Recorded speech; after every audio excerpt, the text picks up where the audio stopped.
હવે આજે કાલે આપણે શું ભણ્યા તો કે કાલે આપણે ઉર્મી વેગનું જનરેશન કઈ રીતે થાય એ જોયું હતું. એક ચેતાકોષની માંથી બીજા ચેતાકોષની અંદર કઈ રીતે ઉર્મી વેગનું વહન થાય એ જોયું હતું. પછી આપણે શું જોયું હતું કે આપણે મગજના જે અલગ અલગ ભાગ છે, મધ્યસ્થ ચેતાતંત્રની અંદર મગજ છે, મગજની ઉપર જે આખું લેયર આવેલું છે, જે ડિવિઝા મેટર હતું, એરેકોઇડ મેટર હતું, પિયા મેટર હતું, એ બધા વિશે આપણે કાલે જોયું હતું. એમાં પછી એ આગળ જોયું હતું કે મગજના 3 ભાગ છે, અગ્ર મગજ, મધ્ય મગજ ને પશ્વ મગજ. એમાંથી અગ્ર મગજ વિશે આપણે કાલે ડિટેલમાં ભણ્યા હતા. તો એવા હજી આપણે થોડુંક જે એમાં સંગઠન વિસ્તારો છે, એસોસિએટ એરિયા, એના વિશે થોડુંક આજે ડીપમાં સમજીએ. કેમ કે મને એવું લાગે છે કે કાલે કોઈને સમજાણું નથી એના વિશે ડીપમાં, પણ કોઈ પાછું કહેતુંય નથી. ઓકે, તો આજે આપણે પહેલાં શરૂઆત કરીએ. ક્યાંથી? તો કે એસોસિએટ એરિયા એટલે કે સંગઠન વિસ્તારોથી આપણે શરૂઆત કરવાની છે. સંગઠન વિસ્તારો એટલે કે એસોસિએટ એરિયા. બધાને હું લખું છું, બતાવી છે ને? હા સર. ઓકે, તો એસોસિએટ એરિયા એટલે શું કહેવાય? તો કે માનો કે આપણે આ બાહ્યક છે, આ શું છે? તો કે માનો કે આ મગજ છે, મગજનો બૃહદ મસ્તિષ્ક ગોળાર્ધ છે. હવે આની અંદર છે ને અલગ અલગ ભાગો આવેલા હોય, અલગ અલગ ભાગો આવેલા હોય, એમાં અલગ અલગ ખાંચો આવેલી હોય ને એની રીતે છે ને અલગ અલગ ભાગો બનતા હોય. તો માનો કે અહીંયા જે આ પાછળનો ભાગ છે, તમને એટલો જે બતાય છે, આ પાછળનો ભાગ છે વિઝ્યુઅલ કોર્ટેક્સ છે. વિઝ્યુઅલ કોર્ટેક્સ એટલે એ કોનું નિયંત્રણ કરે? તો કે આપણી જે દ્રષ્ટિ છે એનું બધું નિયંત્રણ ક્યાંથી થાય? તો કે અહીંથી થાય છે. માનો કે તમે મને જોવો છો તો એ ડાયરેક્ટ ત્યાં તમને બતાય છે કે ક્યાં બધું માહિતીનું પૃથ્થકરણ ક્યાં થાય? તો કે જે આ વિઝ્યુઅલ કોર્ટેક્સ છે ત્યાં બધું માહિતીનું જે પૃથ્થકરણ થાય છે. તો આ વિઝ્યુઅલ કોર્ટેક્સ છે, તો વિઝ્યુઅલ કોર્ટેક્સની સાથે સાથે વિઝ્યુઅલ એસોસિએટ એરિયા આવેલો હોય. વિઝ્યુઅલ એસોસિએટ એરિયા આવેલું હોય. આપણે કાલે શું ભણ્યા હતા? તો કે કાલે આપણે એવું ભણ્યા હતા કે એસોસિએટ એરિયાનું કાર્ય શું હતું? એસોસિએટ એરિયાનું કાર્ય શું હતું? તો કે એસોસિએટ એરિયાનું કાર્ય એ હતું કે એ યાદશક્તિ દર્શાવે છે, એવું જોયું હતું, મેમરી લખ્યું હતું. પછી શું હતું? તો કે એની સાથે સાથે જે આપણે વાતચીત કરીએ છીએ એનું બધું પણ એની સાથે સંકળાયેલું હોય. તો કઈ રીતે આ સંકળાયેલું હોય? તો કે વિઝ્યુઅલ કોર્ટેક્સ એટલે શું? તો કે તે દ્રષ્ટિનું પૃથ્થકરણ થાય છે, એની સાથે સાથે શું જોડાયેલું? તો કે વિઝ્યુઅલ એસોસિએટ એરિયા હોય. આવી રીતે વિઝ્યુઅલ એટલે કે દ્રષ્ટિને જે ભાગ છે ઓળખવાનો, એવી રીતે આપણે બધું સાંભળીએ છીએ એનો પણ ઓડિટરી એરિયા હોય. તો એ ઓડિટરી એરિયા હશે, એની સાથે સાથે શું હશે? તો કે ઓડિટરી એસોસિએટ એરિયા આવેલો હોય. તેનું કાર્ય શું છે? તો માનો કે તમે જ્યારે મને જોવો છો, તો જ્યારે પહેલો લેક્ચર હશે ને ત્યારે કોઈ સાહેબોને તમે ઓળખતા હશો ને કે આ ક્યાં સર છે, આ કયો વિષય લેતા છે. પહેલી વાર તમને કંઈ ખબર નહીં, પણ જ્યારે બીજી વાર જોશો, ત્રીજી વાર જોશો, ત્યારે તમને શું થાય છે? તો કે ત્યારે તમને બધું ખબર પડે છે કે આ સરનું નામ આ છે, એ આ વિષય લે છે. એટલે કે તમને બધું બતાય છે અને એની સાથે સાથે તમને યાદ પણ રહે છે. માનો કે કોઈ વ્યક્તિ છે, એનો વિઝ્યુઅલ એસોસિએટ એરિયા કામ નથી કરતો ને હવે એને તમે શું કરી દો છો કે એને તમે રેલવે ટ્રેક ઉપર રાખી દો, ઊભા રાખી દો છો. સામે શું આવે છે? સામેથી ટ્રેન આવતી તમને બતાય છે, પરંતુ તમે જો તમને અત્યારે કોઈ પણ રેલગાડીના પાટા છે એની ઉપર તમે ઊભા રાખી દઈએ તો તમે શું કરશો? સામેથી ટ્રેન આવતી હશે તો તમે ડાયરેક્ટ દૂર ભાગી જશો. શું કામે? તો કે તમને પહેલાં ગમે ત્યારે એ રેલવે ટ્રેક વિશે તમને માહિતી હશે, ટ્રેન વિશે માહિતી હશે, ટ્રેન સાથે ભટકાવ અથડાવ તો શું થાય એની વિશે તમને બધી માહિતી છે. એ બધી ક્યાં સ્ટોર થયેલી હોય? તો કે આ જે એસોસિએટ એરિયા છે એની સાથે સંકળાયેલી હોય છે.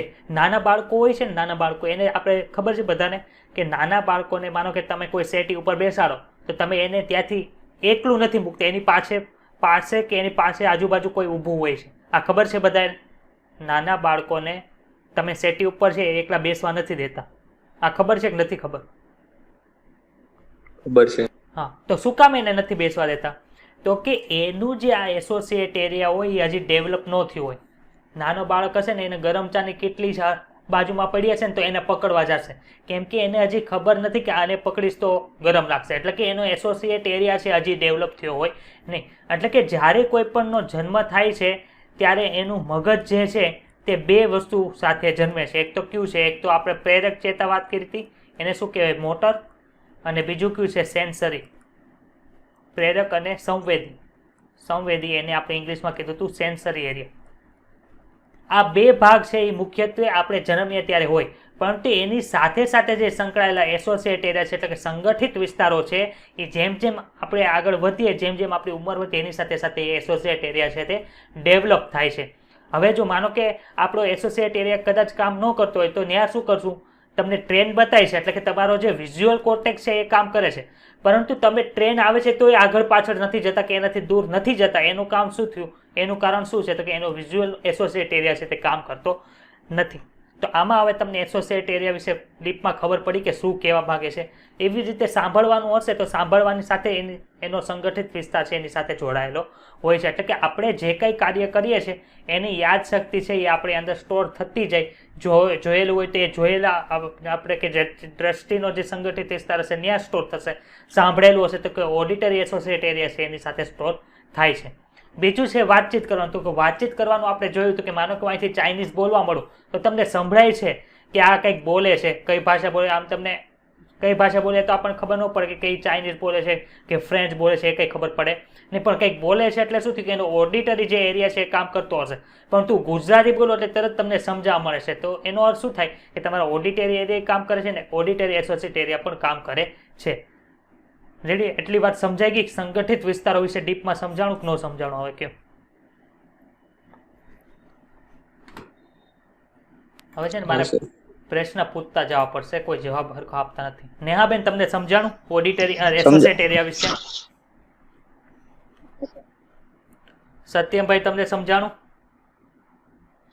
સમજાજો સર. વૈભવ? હા સર. ઓકે. દર્શનાબેન? હા સર. ઓકે. કોઈ બાકી નથી થઈ જતો? ના, બધા આવી ગયા. તો આપણે એસોસિએટ એરિયા વિશે અત્યારે ભણ્યા. હવે એક વિશિષ્ટ એરિયા વિશે ભણવાનું છે જે આપણે કાલે થોડુંક ડિસ્કસ કર્યું હતું. કયું હતું તો કે લિમ્બિક સિસ્ટમ વિશે આપણે જોયું હતું. લિમ્બિક સિસ્ટમ વિશે. તો લિમ્બિક સિસ્ટમ શું છે કે માનો કે અત્યારે હું જે આકૃતિ દોરું છું આપણે જે કોર્ટેક્સ આપણે બાહ્યક દોર્યો હતો અત્યારે એની જેવું જ છે, એ જ છે ટૂંકમાં, કે બૃહદ મસ્તિષ્ક ગોળાર્ધ છે એની આકૃતિ હું દોરું છું અત્યારે.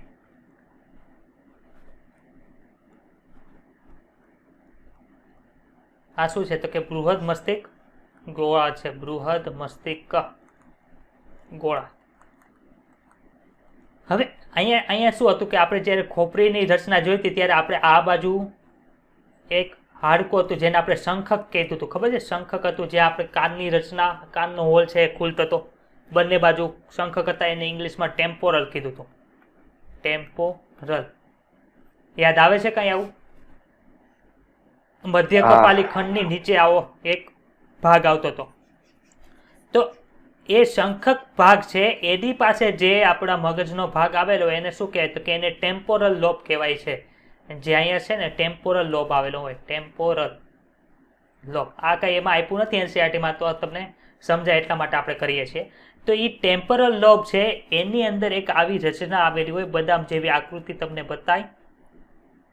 આ બદામ જેવી આકૃતિ જેવી રચના હોય છે. એને શું કહેવાય તો કે એને આપણે કાલે જોયું તો એને એમાઇક ડાયલર તરીકે ઓળખવામાં આવે છે. એમાઇક ડાયલર તરીકે ઓળખવામાં આવે છે. હવે આ એમોક ડાયલર ફરતે એક બીજી રચના આવેલી હોય છે જે આ રીતે દર્શાવાય છે. આ રીતની રચના આવેલી હોય એને શું કહેવાય તો કે એને હિપ્પોકેમ્પસ તરીકે ઓળખવામાં આવે. હિપ્પોકેમ્પસ તરીકે ઓળખવામાં આવે. હવે આ હિપ્પોકેમ્પસમાંથી વ્હાઇટ મેટર જે આપણે ભણ્યા હતા, વ્હાઇટ મેટર, એના દોરડા જેવી રચના છે તે આગળ આ રીતે થાય છે. અને એ ક્યાં અંત પામે છે તો કે એ આપણે આગળ જે હાઇપોથેલેમસ હતું, થેલેમસની નીચે જે હાઇપોથેલેમસ આવતું હતું ને અંત પામે છે. એટલે કે જે અહીંયા જે છે ભાગ, જે આ ઘાટો કરું છું, જે આપણે બીજા પેનથી લાલ કલરથી દર્શાવીએ, આ જે ભાગ છે એ શું છે તો કે આ એક ભાગ છે તે હાઇપોથેલેમસ હતું. હાઇપોથેલેમસ એનો ભાગ છે જેને શું કહેવાય છે તો કે એને મેમેલરી બોડી તરીકે ઓળખવામાં આવે. મેમેલરી કાય તરીકે ઓળખવામાં આવે છે. મેમેલરી કાય તરીકે ઓળખવામાં. એટલે કે મેમેલરી કાય છે એ કોનો ભાગ છે તો કે એ હાઇપોથેલેમસનો ભાગ છે. એટલે ત્રણ વસ્તુ આવી કે એમાઇક ડાલા, એક છે હિપ્પોકેમ્પસ પછી આ જે વ્હાઇટ દોરડું છે એને શું કહેવાય છે તો કે એને ફોર્મિક્સ તરીકે ઓળખવામાં આવે છે. ફોર્મિક્સ તરીકે ઓળખવામાં આવે છે. આની વિશે તમારે બહુ અત્યારે ડિટેલમાં ન જાણ, ખાલી ઉપરથી જોવાનું છે. એટલે એમાઇગડાલા ક્યાં આવ્યું હોય તો કે ટેમ્પોરલ લોબ ઓફ બ્રેન હશે ત્યાં આવેલું હશે. એની ફરતે એક રચના આવે છે એને હિપોકેમ્પસ કહેવાય. એમાંથી એક વ્હાઇટ મેટરનો આખો શું કહેવાય દોરડા જેવી રચના છે એને ફોર્મિક્સ કહેવાય. ને એ ફોર્મિક્સનો અંત ક્યાં થાય છે તો કે હાઇપોથેલેમસ હતો એના ભાગ આગળ છે તે અંત પામે છે, જેને મેમલરી કાય તરીકે ઓળખવામાં આવે છે. આ બધી વસ્તુ ભેગી થઈને કઈ સિસ્ટમ બનાવી તો કે લિમ્બિક સિસ્ટમ બનાવી હતી. Limbic system. રેડી? સમજાણું ભાઈ કે આ લિમ્બિક સિસ્ટમ આવેલું હોય? સમજાય છે? હા સર. ઓકે, તો જો આપણે હા સર. કાલે એનું જે રીડિંગ કર્યું તો એ થોડુંક જોઈ લઈએ. થેન્ક યુ ભાઈ. જલ્દી આવો. ચાલો, અહીંયા હતું તો કે બૃહદ મસ્તિષ્ક ગોળાર્ધના જે અંદરના ભાગો છે અને સંકળાયેલ ઊંડી રચનાના સમૂહ જેવા કે બદામ આકારનો ભૂખરા દ્રવ્યોનો સમૂહ એટલે કે એમાઇગડાલા જે છે એની ફરતે કયો આવેલું હિપોકેમ્પસ આવેલું હોય એ જટિલ રચના બનાવે છે, જેને લિમ્બિક ખંડ અથવા તો લિમ્બિક તંત્ર તરીકે ઓળખવામાં આવે છે. અહીંયા વગેરે છે એ વગેરે શું છે તો કે વગેરે જે ઓલું ફોર્મિક્સ જોયું હતું એ હતું. બીજી ઘણી બધી રચના આવે છે જે તમે ડિટેલમાં આગળના વર્ષોમાં જ્યારે MBBS ને જ્યારે મેડિકલમાં જશો ત્યારે કરશો. અત્યારે કંઈ એની જરૂર છે નહીં, કેમ કે નીટમાંથી એટલું ડીપમાંથી પૂછવાના નથી. હાઇપોથેલેમસ હતું ત્યારે કઈ વસ્તુ હાઇપોથેલેમસનું એક જે એક્સટેન્શન હતું એને આપણે શું કીધું મેમલરી બોડી તરીકે ઓળખીએ છીએ. એટલે કે હાઇપોથેલેમસ ને આ બધું ભેગું બનીને શેની રચના કરે તો કે લિમ્બિક સિસ્ટમની રચના કરે છે. તો અહીંયા સુધી કોઈને કઈ પ્રશ્ન છે ભાઈ? સર. ઓકે, તો હવે આપણે મધ્ય મગજ છે તે જોવાનું છે. શું જોવાનું છે તો કે મધ્ય મગજ.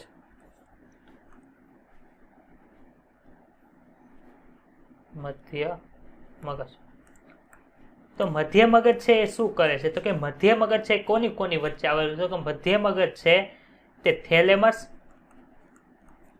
હાઇપોથેલેમસ અને જે આપણે પોન્સ કોનો ભાગ હતો કે પશ્વ મગજનો ભાગ હતો. પશ્વ મગજનો ભાગ હતો એની વચ્ચે આવેલું હોય છે. એની વચ્ચે કોની વચ્ચે તો કે થેલેમસ, હાઇપોથેલેમસ અને પોન્સની વચ્ચેનો ભાગ છે તે મધ્ય મગજ બનાવે છે.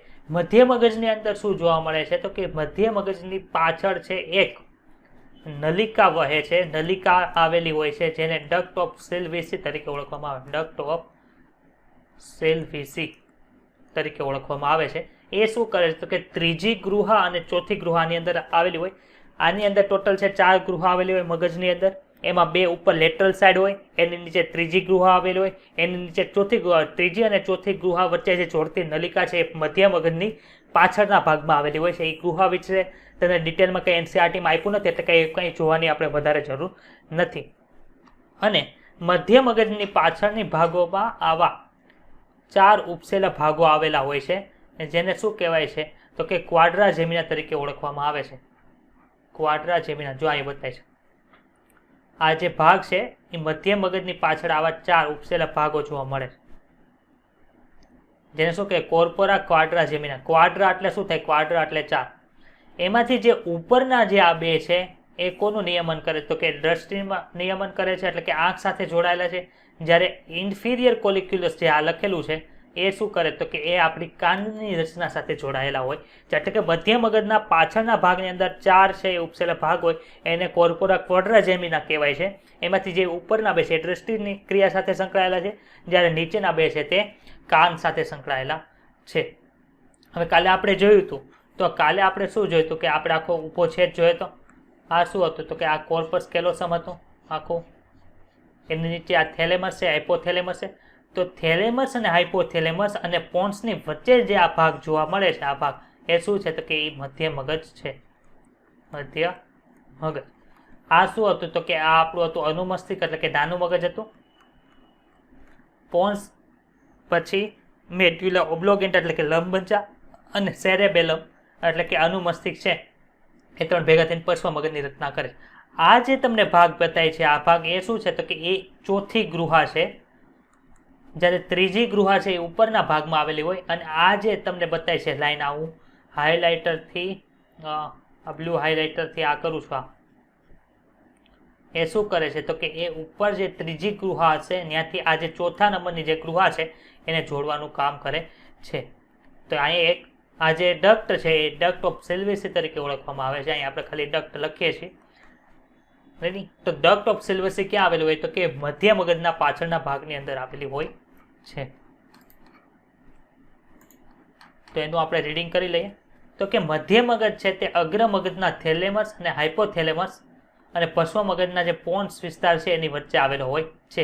એક નળી જેને મસ્તિષ્ક તરલ નલિકા એટલે કે સેરેબ્રલ એક્વેડક્ટ અથવા તો એક્વેડક્ટ ઓફ સિલ્વેસી તરીકે ઓળખવામાં આવે છે, જે મધ્ય મગજમાંથી પસાર થાય છે, એટલે કે મધ્ય મગજના પાછળના ભાગમાંથી થાય છે. પછી મધ્ય મગજનો પૃષ્ઠ ભાગ, એટલે પૃષ્ઠ એટલે શું હતો? વક્ષ એટલે આગળનો ભાગ હતો, જ્યાં પૃષ્ઠ એટલે પાછળનો ભાગ હતો. તો પૃષ્ઠ ભાગે 4 ઉપસેલા ગોળકો એટલે કે ખંડો આવેલા હોય છે, જેને ચતુષ્કાય ખંડો કહેવાય છે. કોર્પોરા ક્વાડ્રા જેમિના તરીકે ઓળખવામાં આવે છે. એમાં જે ઉપરના 2 હતા એ દ્રષ્ટિની ક્રિયા સાથે સંકળાયેલા છે, જ્યારે નીચે 2 હતા તે કાનની ક્રિયા સાથે સંકળાયેલા છે. તો આમાં કોઈને કઈ પ્રશ્ન છે? આમાં કોઈને કઈ પ્રશ્ન હોય તો બોલો. ના સર. ઓકે, તો હવે આપણે ભણવાનું છે પશ્વ મગજ. પશ્વ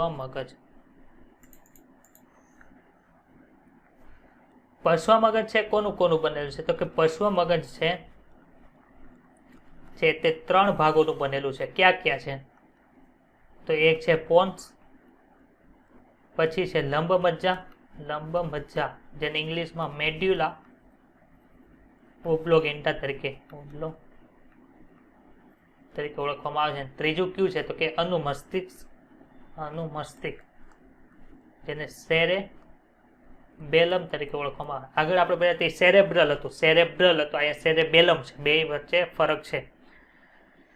તો આપણે મેડ્યુલા ઓબ્લોગેન્ટા છે એ આપણે ઘણી વખત નામ પહેલા સાંભળેલું છે. ક્યાં આવી ગયું તો કે આપણે 16મું ચેપ્ટર શરૂ કર્યું હતું એમાં આપણે જોયું હતું કે ઉલટી જ્યારે થાય વોમિટ સેન્ટર અહીંયા આવેલું હતું. ખબર છે? પછી કાર્ડિયાક એક્ટિવિટીનું નિયમન કોણ કરતું હતું તો કે લંબ મજ્જા છે ત્યાં કાર્ડિયાક એક્ટિવિટીના શું આવેલા હોય તો કે સેન્ટર આવેલા હોય છે. પછી એક શ્વસનનું આપણે લયબદ્ધતા કેન્દ્ર હતું એ પણ અહીંયા આવેલું હતું. શ્વસનનું લયબદ્ધતા કેન્દ્ર ખબર છે? આપણે disorder of respiratory system, disorder of આપણે જે એલિમેન્ટરી કેનાલ એટલે કે જે પાચન વાળું જે ચેપ્ટર ભણ્યા તે એની અંદર આ બધા આવી ગયા હતા. ખબર છે કે નથી ખબર? આવું આવી ગયું કે એવું કંઈ રીડિંગ કર્યો હશે તો ખબર છે સાહેબ. ઓકે, તો મુખ્યત્વે આ 3 ભાગો છે તે શું કરે તો કે પશ્વ મગજની રચના કરે છે. હવે એક શબ્દ આવે છે બ્રેન સ્ટેમ. તો બ્રેન સ્ટેમ શું કરે તો કે બ્રેન સ્ટેમ કોનાથી બને તો કે બ્રેન સ્ટેમ છે તે મધ્ય મગજ વત્તા પશ્વ મગજના 2 ભાગો. ક્યાં તો એક તો પોન્સ અને બીજું છે લંબ મજ્જા. આની અંદર કોનો સમાવેશ નથી થતો કે અનુમસ્તિષ્ક જે આપણું પાછળનું મગજ છે એનો સમાવેશ થતો નથી.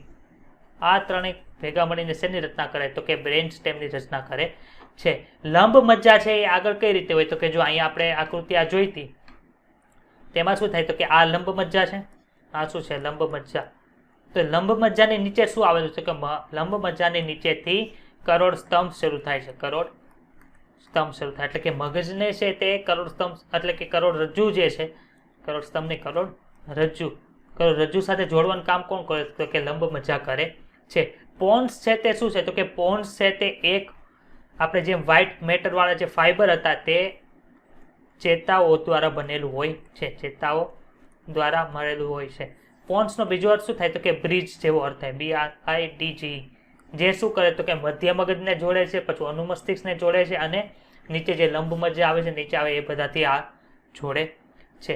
અનુમસ્તિષ્કમાં શું હોય તો કે અનુમસ્તિષ્કની અંદર પણ ગળીઓ આવેલી છે. ગળીઓ શું કામ આવેલી હોય તો કે આખો જે સપાટી વિસ્તાર છે તે વધારવા માટે આવેલી હોય છે. તો હવે આપણે જે અનુમસ્તિષ્કનું જે આખું રીડિંગ છે આખું પશ્વ મગજનું છે એ પણ રીડ કરી લઈએ. તો કે પશ્વ મગજ છે કોના દ્વારા બનેલું છે? પશ્વ મગજ છે પોન્સ, અનુમસ્તિષ્ક અને લંબમજ્જાનું બનેલું છે. પોન્સ એટલે કે સેતુ, બ્રિજ, BRIDG, બ્રિજ. મગજના વિવિધ વિસ્તારોને સાંકળતા પથતંતુઓ ધરાવે છે. અનુમસ્તિષ્કની સપાટી છે તે કેવી હોય છે? ગૂંચળામય હોય છે, જે ઘણા બધા ચેતાકોષોને વધારાની જગ્યા પૂરી પાડે છે. લંબમજ્જા શું કરે? તો કે લંબમજ્જા છે તે કરોડરજ્જુ સાથે જોડાય છે. લંબમજ્જા છે શ્વસનને લગતી, હૃદયને લગતી જે પરાવર્તિત ક્રિયાઓ છે એને નિયંત્રિત કરે છે. સાથે સાથે જઠરના સ્ત્રાવો છે એનું પણ નિયંત્રિત કોણ કરે છે? તો કે લંબમજ્જા કરે છે. હવે એક વસ્તુ નવી આવી, તો કે મધ્ય મગજ, પોન્સ અને લંબમજ્જા આ ત્રણ મુખ્ય વિસ્તારો મસ્તિષ્ક સ્તંભ એટલે કે બ્રેઇન સ્ટેમની રચના કરે છે. બ્રેઇન સ્ટેમની રચના કરે છે. મસ્તિષ્ક સ્તંભ એ શું કરે? તો કે મગજ અને કરોડરજ્જુ વચ્ચે જોડાણ સાધે છે. મેઇન કરોડરજ્જુ સાથે કોણ જોડાયેલું છે? તો કે મેઇન કરોડરજ્જુ સાથે લંબમજ્જા જોડાયેલી છે, પણ આખું એને મગજ સાથે કનેક્ટ કરે તો કોણ કોણ આવે વચ્ચે? અનુમસ્તિષ્ક છે એ પાછળ રહી જાય છે, એટલે એ બ્રેઇન સ્ટેમનો ભાગ નથી. કોણ કોણ આવે? તો કે લંબમજ્જા આવશે, એની ઉપર રહેલું જે પોન્સ છે એ આવશે, ને એની ઉપર જે આપણે મધ્ય મગજ છે તે આવે છે. એટલી વસ્તુ આવે છે જે અહીંયા આકૃતિમાં ચોખ્ખી બતાય છે. કઈ કઈ? તો કે મધ્ય મગજ, પોન્સ અને લંબમજ્જા છે ત્રણેય છે તે કોનો બનાવે? તો કે બ્રેઇન સ્ટેમ બનાવે છે. Brain stem. અહીંયા સુધી કોઈને ડાઉટ હોય તો બોલો. છે કોઈ ડાઉટ? ના સર. નહીં સર. ઓકે. તો હવે આપણે પરાવર્તિત ક્રિયા છે તે ભણવાની છે. પરાવર્તિત ક્રિયાઓ.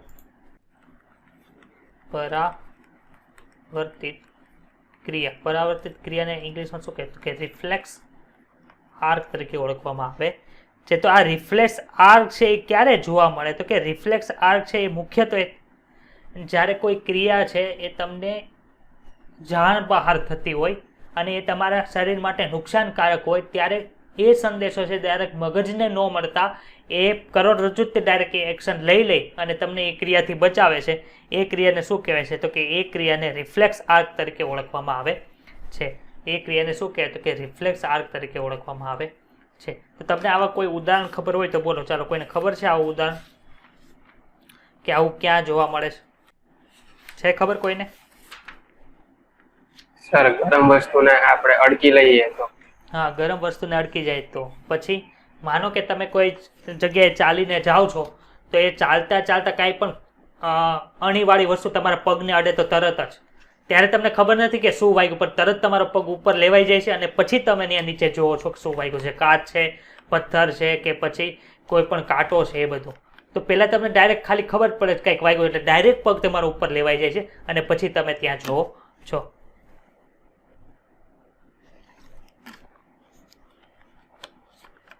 તો એ આપણે અત્યારે ભણવાનું છે. તો આની અંદર છે આપણે બે વસ્તુ જોવાની છે. એક તો છે મોનોસાઇનેપ્ટિક રિફ્લેક્સ અને એક છે બાયસાઇનેપ્ટિક રિફ્લેક્સ. એ બેના ઉદાહરણ છે તમારે એક જ આકૃતિની અંદર આપી દીધા છે. કઈ કઈ વસ્તુ જોવાનું? તો કે મોનોસાઇનેપ્ટિક રિફ્લેક્સ અને બીજું છે બાય અથવા તો બાયસાઇનેપ્ટિક રિફ્લેક્સ.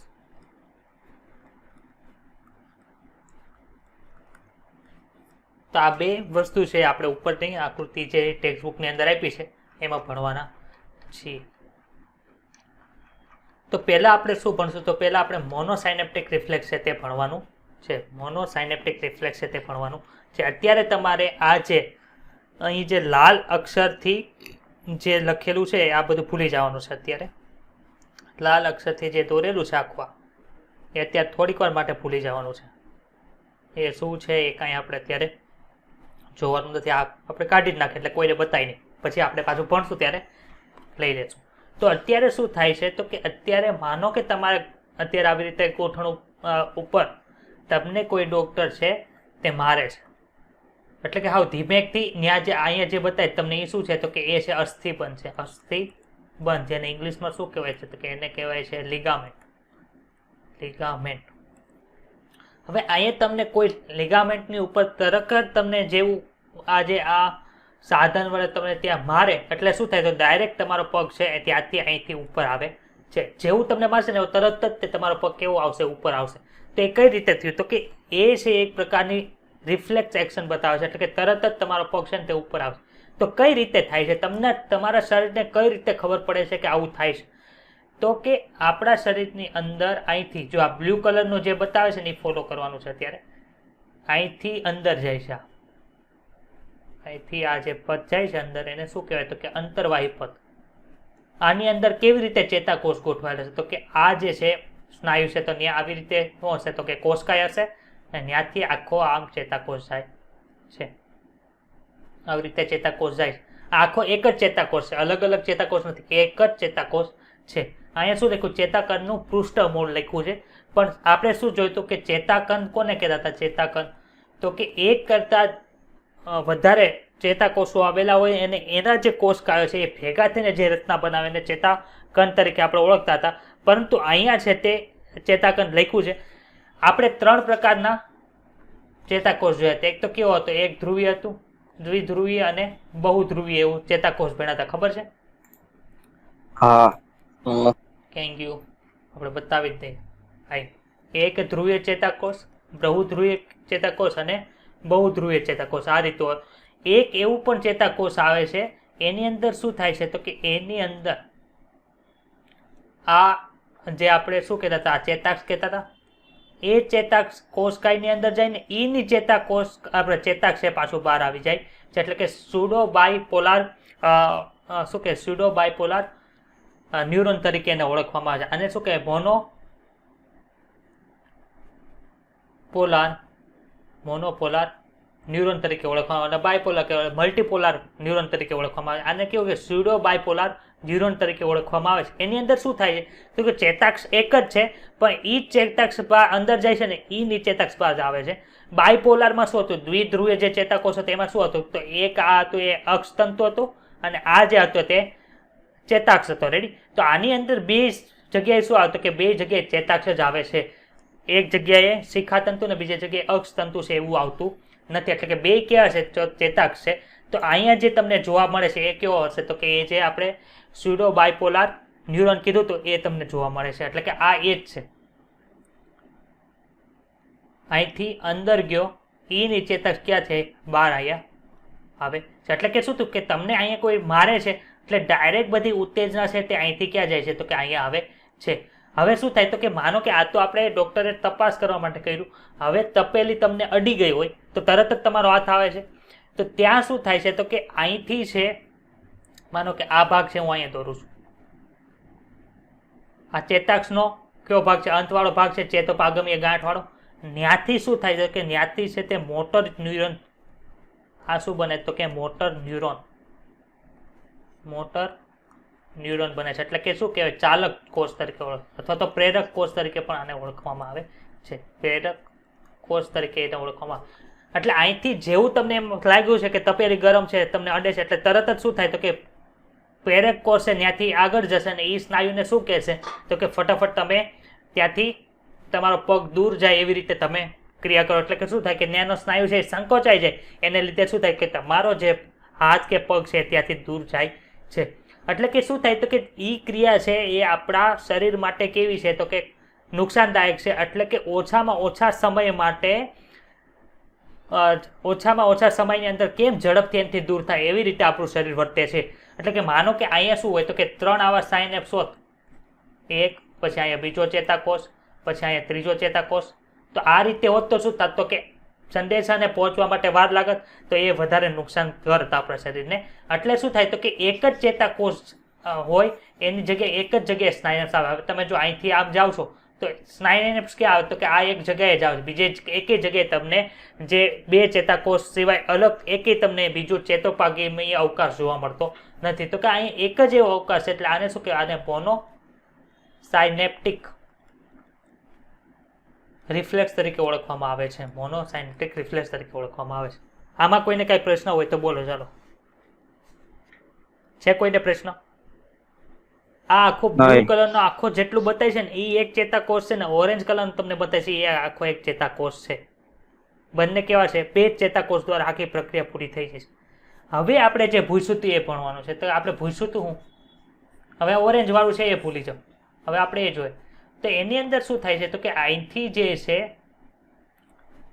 અહીંથી સંદેશો આવ્યો, ત્યાંથી વચ્ચે એક ન્યુરોન આવેલો હોય જે શું કરે છે તો કે ઈ છે તે સંદેશો છે તે ચાલક ચેતાકોષ સુધી પહોંચાડે છે. એટલે કે વચ્ચે છે એ ઇન્ટર ન્યુરોન આવેલો છે. ઇન્ટર ન્યુરોન એટલે કે આંતર ચેતાકોષ આવેલો છે. એટલે કે શું થયું તો કે બે સાયનેપ્ટિક અવકાશ બન્યા. માનો કે એક અહીંયા ચેતોપાગમીય અવકાશ બન્યો, અહીંયા બીજો ચેતોપાગમીય અવકાશ બન્યો. એટલે આને શું કહેવાય તો કે આને બાય સાયનેપ્ટિક રિફ્લેક્સ તરીકે ઓળખવામાં આવે છે.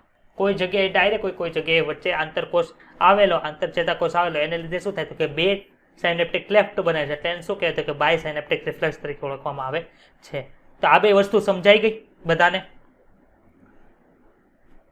હા સર. આમાં ક્યાંય પણ છે તે મગજનો રોલ આવતો નથી, કેમ કે આપણા શરીરને જે નુકસાન કરે એવી ક્રિયાઓથી ઝડપથી બચવા માટે આ ક્રિયા થાય છે. બીજું એક વસ્તુ એ જોવાનું છે આની અંદર તો કે આખું આપણું મગજ હતું એમાં શું જોયું તો કે આપણું આખું જે મગજ હતું એમાં ગ્રે મેટર છે તે બહાર આવેલું હતું. ખબર છે અહીંયા બહારની સાઈડ કયું હતું તો કે ગ્રે મેટર હતું, ગ્રે મેટર, અને અંદરની સાઈડ શું હતું તો કે વ્હાઇટ મેટર હતું. રેડી? આવું ભણ્યા હતા આપણે?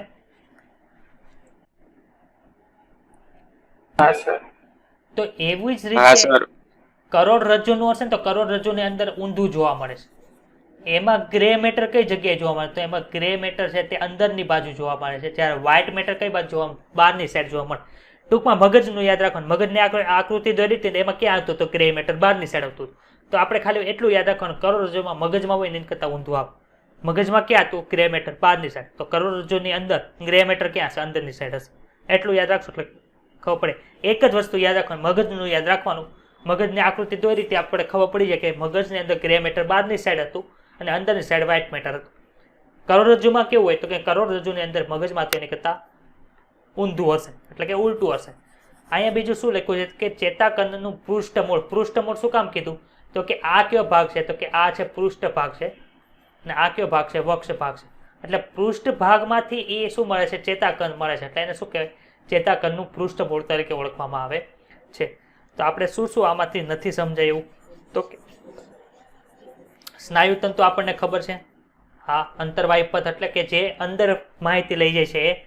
ચેતાકંદનું પૃષ્ઠમૂળ એટલે કે ચેતાકંદ તો ખબર છે.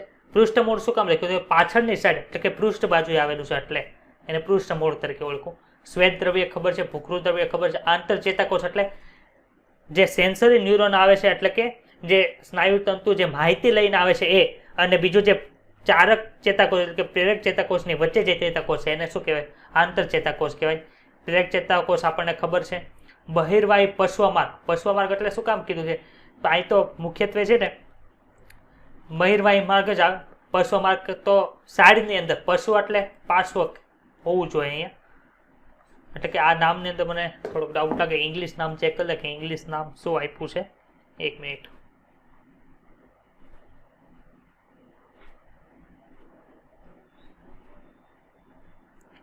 પ્રેરક અંતપટ્ટિકા એટલે શું થયું કે આ જે છે તે શું કરશે તો કે પ્રેરણા આપશે સ્નાયુ સંકોચવાની. અંતપટ્ટિકા એટલે કે and plate, motor and plate. યાદ આવે છે મોટર એન્ડ પ્લેટ ક્યાં હતી? બધાને યાદ આવે છે મોટર એન્ડ પ્લેટ ક્યાં હતી? હા સર. ઓકે, આમાં ડાયરેક્ટ લખ્યું છે એફરન્ટ પાથવે. એફરન્ટ પાથવે એટલે કે આ પશ્વમાર્ગ એવું આવે જ નહીં. એફરન્ટ એટલે શું કામ કીધું બહાર લઈ જાય છે, બહાર લઈ જાય એવો પાથ આવે. અને આની અંદર શું આવતું કે આની અંદર છે એફરન્ટ પાથવે આવે. એફરન્ટ એટલે એફરન્ટ તો અંતર્વાહી પથ છે. આ કયો છે એફરન્ટ એટલે બહાર લઈ જવો. એટલે પશ્વમાર્ગ છે એ ભૂલી જવાનું. આપણે યાદ શું રાખવાનું અહીંયા એફરન્ટ પાથવે યાદ રાખવાનું. અહીંયા ઇફરન્ટ, ઇફરન્ટ, ઈ ફોર એક્ઝિટ. એક્ઝિટ એટલે બહાર લઈ જાય એટલે કે એફરન્ટ પાથવે. એ એટલે શું થાય આના આવવું અંદર આવે છે એટલે કે એફરન્ટ. એવી રીતે યાદ રાખવાનું. આવવું એટલે એફરન્ટ, બહાર જવું એટલે એક્ઝિટ એટલે કે એફરન્ટ. યાદ રહ્યું? આવી રીતે યાદ રાખવાનું. તો હવે આપણે રીડિંગ કરીએ. આમાં કોઈને કઈ પ્રશ્ન નથી ને ભાઈ? નહીં સર. ઓકે. આપણા શરીરનો જે ભાગ અત્યંત ગરમ, ઠંડી, તીક્ષ્ણ અથવા તો ભયાનક અથવા ઝેરી પ્રાણીઓના કે વસ્તુના સંપર્કમાં આવે, ઝેરી પ્રાણીઓ અથવા તો ઝેરી વનસ્પતિ. ઘણીવાર તમે ભીંડો હોય ને, ભીંડો શાક માર્કેટમાં ગયા હોય તો ઘણીવાર તમે ભીંડો એમાં વીણતા હોય તો તમારા હાથની અંદર તરત ખંજવાળ આવવા મળે. એ કોને લીધે તો કે આને લીધે થાય છે. તો કે વસ્તુના સંપર્ક તરત તે ભાગ ત્યાંથી દૂર થાય એના માટે કઈ વસ્તુ થાય છે તો કે પરાવર્તિત ક્રિયા, તો પરાવર્તિત કમાન, રિફ્લેક્સ એક્શન ને રિફ્લેક્ટ આર્કનો ઉપયોગ. આર્ક કોને કહેવાય તો કે આ આખી જે રચના બનીને આર્ક કહેવાય અને જે ક્રિયા થાય છે એને શું કહેવાય તો કે રિફ્લેક્સ એક્શન તરીકે ઓળખવામાં આવે. આ સમગ્ર પ્રક્રિયા પરિઘવર્તી ચેતાઓની ઉત્તેજનાનો પ્રતિચાર છે. પરિઘવર્તી ચેતા એટલે કે પીએનએસ હતું. પીએનએસ કોના દ્વારા બનતું તો કે બધી ચેતાઓ દ્વારા બનતું હતું, એનાથી થાય છે. એટલે કે અનૈચ્છિક છે, આપણી ઈચ્છા બહાર થાય છે. એટલે કે સભાન પ્રયાસ અથવા તો વિચાર વિના તમે સંકળાયેલ મધ્યસ્થ ચેતાતંત્રના ભાગને શું કહેવાય પરાવર્તિત ક્રિયા તરીકે ઓળખવામાં આવે છે. પરાવર્તી પથ યોગ્ય રીતે ક્રમમાં ગોઠવાયેલ ઓછામાં ઓછો એક અંતર્વાહી કોષ અને એક બહિર્વાહી કોષ, જે આપણે જોયો તો અંતર્વાહી કોષ કયો હતો તો કે સેન્સરી ન્યુરોન હતો. સેન્સરી ન્યુરોન હતું. જ્યારે ઓલો હતો એ કયો હતો તો કે મોટર ન્યુરોન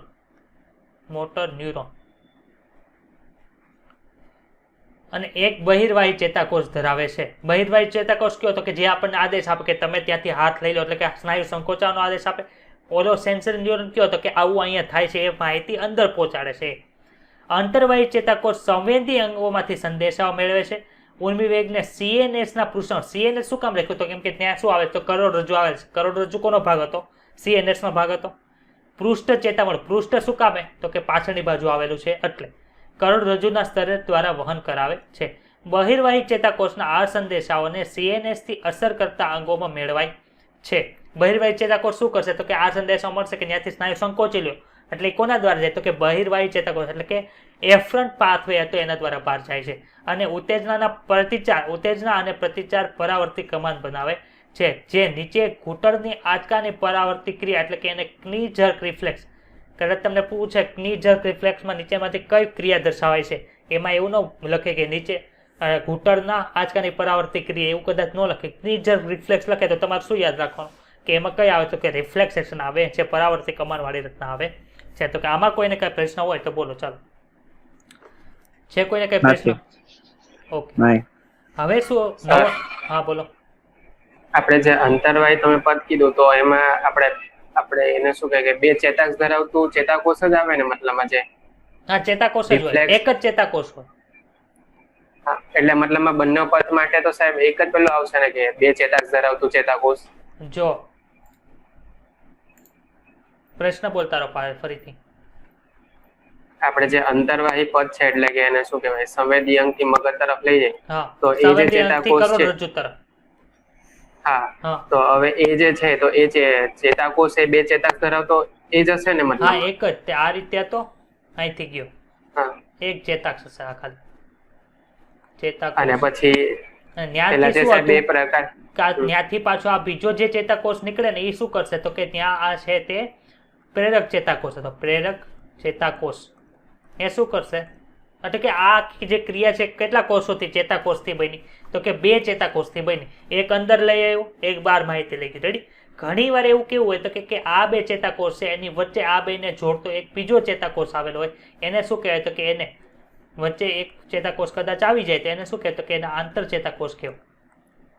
એટલે 3 ચેતાકોષ થયા ટૂંકમાં. આમાં 3 ચેતાકોષ વાળી રચના તેને શું કહેતું તો બે બાય સાયનેપ્ટિક રિફ્લેક્સ કીધું હતું. ને આમાં શું છે તો કે એક જ ચેતોપાગમીય અવકાશ આવ્યો તો આને શું કહેવાય મોનોસાયનેટિક રિફ્લેક્સ તરીકે ઓળખાય. મોનોસાયનેપ્ટિક રિફ્લેક્સ. ઓકે સર બીજો કોઈને કઈ પ્રશ્ન છે ભાઈ તો બોલી જાઓ.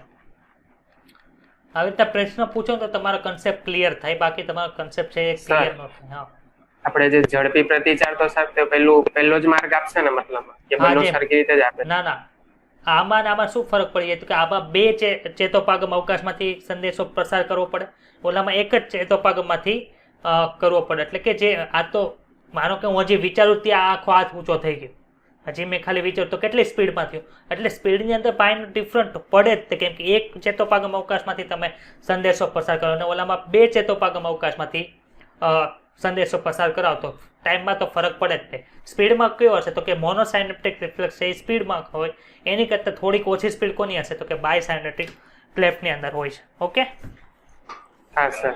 ઓકે, તો હવે આપણે આગળનો ટોપિક છે સંવેદના ગ્રહણ અને પ્રક્રિયા, એટલે કે સેન્સરી રિસેપ્ટર અને પ્રોસેસિંગ. માનો કે તમારી આજુબાજુ ગમે એ ક્રિયા થાય છે કોના દ્વારા થાય છે તો કે ગમે તે ક્રિયા છે તે આપણે જોઈએ છીએ, સાંભળીએ છીએ, અનુભવ કરીએ છીએ ચામડી દ્વારા, પછી ખાવાની ક્રિયા હોય તેનો ટેસ્ટ આવે છે, એ બધી આઉટર એવા રિસેપ્ટર મૂકેલા છે, એટલે કે એવા અંગ મૂકેલા છે જેનાથી તમને બધી ખબર પડે છે. તો હવે જે એ કઈ રીતે કાર્ય કરે છે એ આપણે જોવાનું છે. તમે કાયમ વિચારતા હશો કે પર્યાવરણમાં આબોકીય ફેરફારો કેવી રીતે અનુભવી શકો છો. તડકો થાય, ઉનાળો હોય તો તમને ગરમી કઈ રીતે અનુભવો છો, શિયાળો હોય તો તમને ઠંડી કઈ રીતે અનુભવાય, તને અનુભવ તો થાય છે ને કે આવું થાય છે એમ. પછી શું લખ્યું કે કઈ રીતે કોઈ વસ્તુ કે તેના રંગને જોઈ શકો છો. મેં બ્લેક ટી શર્ટ પહેર્યું છે તમને બતાય છે. પછી મારી પાછળ તમને વ્હાઇટ કલરનો આખી સ્ક્રીન બતાતી હશે, એમાં અલગ અલગ કલર, બ્લુ કલરથી લખ્યું છે, બ્લેક કલરથી લખ્યું છે, બ્લેક કલરના અક્ષર છે, એ બધું બતાવી છે. તમને કઈ રીતે બતાય છે, અલગ અલગ રંગો તમે કઈ રીતે જોઈ શકો, એ ટૂંકમાં કહેવા માંગે છે. હું બોલું છું તો તમને અવાજ કઈ રીતે આવે છે, તમે કઈ રીતે એ વસ્તુ સમજી શકો છો. એમાં મગજ તો કામ કરે છે, પણ મગજની સાથે સાથે એની સાથે સંકળાયેલા વિશિષ્ટ અંગો આવેલા છે, સંવેદી અંગો તરીકે એને ઓળખવામાં આવે છે. સંવેદી અંગો છે પર્યાવરણના બધા પ્રકારના ફેરફારો અનુભવી શકે છે. CNS તરફ યોગ્ય સંદેશાઓ મોકલે છે, જ્યાં અંતર્વાહી સંદેશાઓ એટલે કે મોકલાવેલા બધા સંદેશાઓનું સંચાલન થાય છે, પછી પૃથ્થકરણ થાય છે. સંદેશાઓ ત્યારબાદ મગજના વિવિધ ભાગો કે કેન્દ્રોમાં મોકલાવાય છે અને એને લીધે તમને ફેરફારો અનુભવી શકો. જો તમે મને જોવો છો તમારા મગજની અંદર ડાયરેક્ટ ખબર પડશે કે આ સાગર સર છે, મારી જગ્યાએ ચિરાગ સર બેઠા હોય ડાયરેક્ટ તમારા મગજને ખબર પડશે કે આ ચિરાગ સર છે. એટલે કેમેસ્ટ્રીનો લેક્ચર ચાલશે એટલે તમે એ વસ્તુ ખોલીને બેસશો. ભાર્ગવ સર આવશે તો તમે ડાયરેક્ટ તમને ખબર પડે ભાર્ગવ સર છે એટલે એ કંઈ બાયોલોજી નથી લેતા, કયો વિષય લે, ફિઝિક્સ લે. તો એ બધું ક્યાં નિયંત્રણ થાય તો કે મગજના અલગ અલગ ભાગોમાં. પહેલાં તો આંખથી તમે જોશો, ત્યાંથી ઓપ્ટિક નર્વ દ્વારા બધું મગજમાં જશે, મગજના સ્પેશિયલ ભાગ છે જ્યાં દ્રષ્ટિનું સંચાલન થતું હશે ત્યાં જશે, ત્યાંથી એના એસોસિએટ એરિયામાં જશે કે આ સર છે, આ વિષય લેશે. તો એ રીતે એટલી સ્પીડમાં બધું કાર્ય થાય છે. એટલે કે એ બધું કરવા માટે સ્પેશિયલ ઓર્ગનની જરૂર પડે. જોવું હોય તો આંખની જરૂર પડે, સાંભળવું હોય તો કાનની જરૂર પડે, જેવી રીતે અલગ અલગ અંગોની જરૂર પડે છે. તો સંવેદી અંગનો છે એમાં શું લખ્યું છે તો કે સંવેદી અંગો આપણે નાક દ્વારા સૂંઘી શકીએ છીએ, જીભ દ્વારા સ્વાદ પારખી શકીએ છીએ, કાન દ્વારા છે સાંભળી શકીએ છીએ અને વસ્તુને આંખો દ્વારા જોઈ શકીએ છીએ. એટલે કે આપણે 4 વસ્તુ ભણવાની. એક તો જીભ છે, એક છે કાન છે, એક છે આંખ છે અને એક નાક. ટૂંકમાં 4 વસ્તુ વિશે ભણવાનું છે. એમાં કાન અને આંખ વિશે ડીપમાં છે, જ્યારે જીભ અને નાક વિશે કંઈ ડીપમાં એટલી બધી માહિતી આપેલી નથી. તો નાક છે તે શું કાર્ય કરે તો કે નાક છે શ્લેષમાં આચ્છાદિત રિસેપ્ટર ધરાવે છે. એટલે કે આપણે નાક સૂંઘીએ છીએ જ્યારે તમને શરદી હોય ને, અત્યારે કોરોનાની અંદર એ વસ્તુ બહુ જોવા મળે કે નાકની અંદર છે તે કદાચ શ્લેષમાં ભરાઈ ગયું હોય આ કોરોના વાયરસને લીધે. એટલે થાય છે શું કે વાયરસ અંદર ઘૂસી જાય એટલે સાયનેપ્સ અહીંયા નાકની અંદર છે, આપણે કે મુખ ગુહા છે એમ નાકની અંદરની બાજુએ અલગ અલગ પોલાણો આવેલા છે જેને સાઇનસ તરીકે ઓળખવામાં આવે. તો તમારે નાકની અંદર કદાચ જો કોરોના વાયરસ ગળી ગયો હોય તો તરત ને તરત ફેફસા સુધી જતો નથી. 2 થી 3 દિવસ ક્યાં રહે છે તો કે નાકમાં રહે છે. તો એવી રીતે એ જે એરિયા છે એના ત્યાં શું આવેલું હોય તો કે અમુક છે તે રિસેપ્ટર આવેલા હોય છે ને એની ઉપર શું હોય છે તો કે એની ઉપર છે તે શ્લેષમાં થોડુંક છે તે આચ્છાદિત થયેલું હોય છે. તમે કોઈ પણ વસ્તુ શું કહો, માનો કે તમે ગુલાબ પાસે લાવો તો તમને ગુલાબની સુગંધ આવે છે, પછી તમે માનો કે દાળનો કેક વઘાર થતો હોય તો તમને દાળની સ્મેલ આવે. તો એ બધું થાય છે શું કે એમાંથી જે કંઈ વસ્તુ ઉડી હશે એ ફરતી તમારા નાક પાસે આવશે, નાકની અંદર જે શ્લેષમાં છે એમાં ઓગળશે, ઓગળીને પછી ક્યાં ઉતરશે તો કે નાકમાં જે રિસેપ્ટર આવેલા છે એને ઓલ્ફેક્ટરી રિસેપ્ટર કહેવાય. અને એની અંદર જ્યારે ઉતરે ત્યારથી પછી તમારી યાદશક્તિ પ્રમાણે તમને ખબર પડે કે આ ગુલાબની સુગંધ છે, આ દાળ વઘારાય છે એની સુગંધ છે, આ મોગરાની સુગંધ છે. એવી રીતે અલગ અલગ તમને ખબર પડે. આવી જ સેમ ટુ સેમ વસ્તુ ક્યાં છે કે આપણા જીભની અંદર આવું છે. જીભની અંદર શું થાય તો કે જીભની અંદર એ આપણે સ્વાદ કલિકા હતી એવું જોઈતું કે એમાં અંકુરકો આવેલા હોય છે જીભની ઉપર, એની અંદર ટેસ્ટ બર્ડ આવેલા હોય છે. એમાં શું થાય તો કે આપણી લાળ હોય, લાળની અંદર આપણે જે ખાધેલું છે બધું ઓગળીને પછી રિસેપ્ટર ઉપર જાય, પછી તમને સ્વાદની તમારે યાદશક્તિ મુજબ ખબર પડે કે આ મેં શું જેમાં રોટલી જેમો છું, દાળ જેમો છું, ભાત જેમો છું, બધું પહેલાંની જે યાદશક્તિ હોય એના પ્રમાણે તમને ખબર પડે છે. તો આપણે જોઈએ નાકમાં શું લખ્યું છે તો કે નાકમાં લખ્યું શ્લેષમાં આચ્છાદિત રિસેપ્ટર આવેલા હોય છે જે સૂંઘવાની સંવેદના ગ્રહણ કરવા માટે સક્ષમ છે. તેને શું કહેવાય છે તો કે ઘ્રાણગ્રાહી તરીકે ઓળખવામાં આવે છે. ઘ્રાણ અધિચ્છદના બને એટલે અધિચ્છદ એટલે શું થયું કે એક પ્રકારના કોષોનું સ્તર ક્યાં આવેલું છે કે નાકમાં આવેલું છે. નાક સાથે એક વિશિષ્ટ શબ્દ જોડાયેલો છે ઘ્રાણ, એટલે એને શું કહેવાય કે ઘ્રાણ અધિચ્છદ કહેવાય છે. જે 3 પ્રકારના કોષો ધરાવે છે. ક્યાં ક્યાં છે તો કે ઘ્રાણ અધિચ્છદના ચેતાકોષો છે તે બહારના પર્યાવરણથી જોડમાં આવેલા વટાણા જેવા ઘ્રાણ ગોલક તરીકે ઓળખાતા ભાગ સાથે સીધા જોડાયેલા હોય છે. એટલે કે અહીંયા એક રિસેપ્ટર આવેલું હોય જે આપણે ઓલ્ફેક્ટરી બલ્બ અથવા તો ઓલ્ફેક્ટરી સેલ કહેવાય. એની નીચે શું આવેલું હોય કે એની નીચે છે તે આપણા ચેતાકોષ આવેલા હોય ને અહીંયા બીજી કઈ વસ્તુ આવેલી હોય છે તો કે અહીંયા બીજા ગોબલેટ સેલ આવેલા હોય. ગ્લોબલેટ સેલ એ શું કરશે તો કે એ શ્લેષ્માનો સ્ત્રાવ કરશે. એને લીધે શું થાય તો કે અહીંયા આખું શ્લેષ્માનું આચ્છાદિત રહેશે. એને લીધે શું થાય કે તમે સૂંઘવામાં જે કંઈ ઘટકો આવે એને એની અંદર શું કે ઓગળીને અંદર જતા રહે. ઓળખાતા ભાગ સાથે સીધા જોડાયેલા હોય છે. ઘ્રાણ ગોલકો એ મગજના લિમ્બિક તંત્રમાંથી લંબાયેલા હોય છે. ઘ્રાણ ગોલકો એટલે આ જે ઓલ્ફેક્ટરી બલ્બ છે એ બધા ક્યાંથી ડાયરેક્ટ આવેલા હોય તો કે આપણે જોયું હતું કે લિમ્બિક સિસ્ટમ છે ક્યાં આવેલું કે ટેમ્પોરલ લોબ. એટલે કે આ જે આખું હશે અહીંયા શંખક હાડકું આવેલું હશે.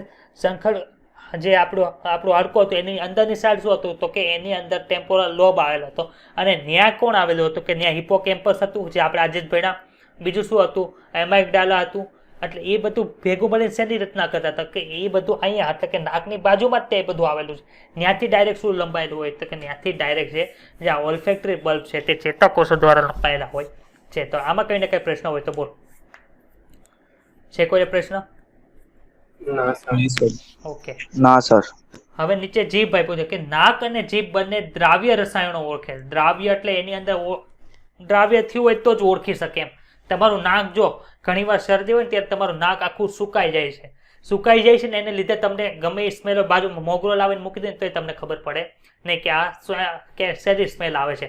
કેમ કે ત્યાં શ્લેષ્માનું જે આવરણ છે તે કેવું છે સુકાઈ ગયું છે. એને લીધે એ જે બધા ઘટકો છે એની અંદર છે તે ઓગળી શકતા નથી. સ્વાદ એટલે કે એને ગ્લુટેસ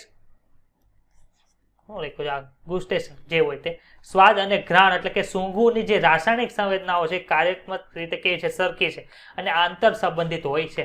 તમારે ઘણીવાર એવું થાય કે જ્યારે તમે નાક બંધ હોય ને ત્યારે તમને સ્વાદ પણ નથી આવતો. તમારે માનો કે તમારું નાક અત્યારે કામ કરે છે, તમે ઘરે જઈને એવો પ્રયોગ કરજો કે તમારે આંખ બંધ કરી દે ને પછી નાક આવી રીતે બંધ કરી દો અને પછી તમે સફરજન કે કાંઈ પણ ખાવ તો તમને ખબર જ નહીં પડે તમે શું જમો છો. કેમ કે નાક અને જીભ બંનેના કાર્ય કેવા છે એક સાથે સંવેદના છે. શરદી થઈ હોય ત્યારે પણ તમારો સ્વાદ હોયો છે. કેમ કે બંને કેવા છે એક સરખી રીતે કાર્ય કરે. કાર્યાત્મક રીતે કઈ રીતે સરખા છે તો કે બંને ઓગળે પછી જ તે ઓળખી શકે. નાકમાં પણ ઘટકોને ઓગળે પછી ઓળખી શકે. જે જીભમાં જે દ્રાવ્ય ઘટકો છે ઓળગે પછી જ જીભ છે સ્વાદ પાકે તીખું કર્યું એવી રીતે. અને શું ખાધું છે ક્યારે ખાવું તો કે બંને કાર્ય કરતા નાકે કાર્ય કરતું હોય અને જીભે કાર્ય કરતી હોય ત્યારે આપણને વધારે ખબર પડે છે. એટલે કે બંને આંતર સંબંધિત છે. જીભ છે સ્વાદાંકુરો દ્વારા સ્વાદ પારખે છે જે સ્વાદગ્રાહીઓ ધરાવે છે એટલે કે ટેસ્ટ બડ ધરાવે છે. દરેક ખોરાક અથવા પીણાના સ્વાદ સાથે મગજના જે સ્વાદાંકુરોનો વિવિધ ઇનપુટ છે એક એટલે કે આપણી જે મગજની યાદશક્તિ છે એ પ્રમાણે એ યાદ રાખે છે અને જટિલ સ્વાદ અનુભવાય છે. નીચેના વિભાગમાં આપણે આંખ વિશે જોવાનું છે અને કાન વિશે ભણવાનું છે. તો આમાં કોઈને કઈ પ્રશ્ન છે ભાઈ? ના સર. ઓકે નહીં સર.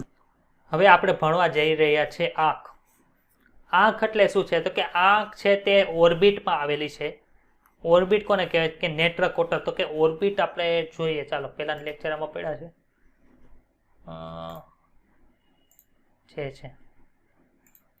તો જે આપણે ખોપરીનો અસ્થિ જોયું હતું ને ખોપરીનો અસ્થિ હા એમાં વચ્ચે જે તમને આખો ભાગ બતાય છે આ જે આ ગોળ ભાગ બતાય છે આ શું છે તો કે આ જે આખો ગોળ ભાગ બતાય છે એને શું કહેવાય છે કે નેત્રગૃહ અથવા તો ઓર્બિટ તરીકે ઓળખવામાં આવે છે. રેડી બતાઈ ગયું બધાને ઓર્બિટ કોને કહેવાય? હા સર. તો ઓર્બિટ કોણ બનાવે તો કે ઓર્બિટ છે જો અહીંયા એથમોડ બનાવશે. એથમોડ ભાગ આવેલો છે. પછી કોણ છે તો કે આ લેક્રિમલ હતું. આ ઉપરનો કયો ભાગ હતો? અગ્ર કપાલી ખંડ હતો. અને આ સાઈડ કયો છે તો કે આ સાઈડ જે છે તે ઝાયગોમેટિક છે. એટલે કે એટલા જે હાડકા છે તે ભેગા મળીને કણની રચના કરે છે તો કે આપણે ઓર્બિટની રચના કરે છે. અને પાછળની ભાગ જે આ ડાર્ક બ્લુ તરીકે આવેલો છે એ કયો છે તો કે સ્ફિનોડ અસ્થિ જે પતંગિયા આકારનો હતો એ પાછળનો ભાગ બનાવે. આ જે ભાગ તમે બતાય છે આ એ શું છે તો કે ઓર્બિટનો પાછળનો ભાગ છે.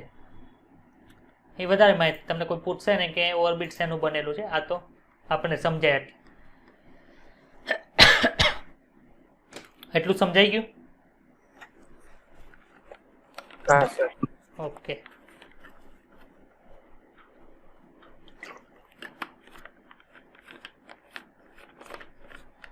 બધા નોટ વાંચો છો ને ઘરે, તમને મળે પછી?